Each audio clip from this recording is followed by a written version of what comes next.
অল্পের জন্য ট্রাক চাপা থেকে প্রাণে রক্ষা পেয়েছেন গণ অধিকার পরিষদের সাধারণ সম্পাদক রাশেদ খান। এজন্য তিনি মহান আল্লাহর দরবারে শুকরিয়া আদায় করেছেন। মঙ্গলবার রাতে নিজের ফেসবুক আইডিতে দেওয়া এক পোস্টে তিনি একথা জানান। পোস্টে রাশেদ খান লেখেন, মহান আল্লাহ রব্বুল আলামিনের দয়ায় সামান্যের জন্য বড় দুর্ঘটনা থেকে রক্ষা পেলাম। গণসংযোগ করতে গিয়ে রাস্তা পার হওয়ার সময় দ্রুত বেগে আসা একটি ট্রাকের চাপা থেকে সামান্যের জন্য রক্ষা পেয়েছে।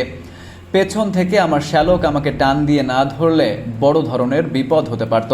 মহান আল্লাহর দরবারে লাখো কোটি শুকরিয়া।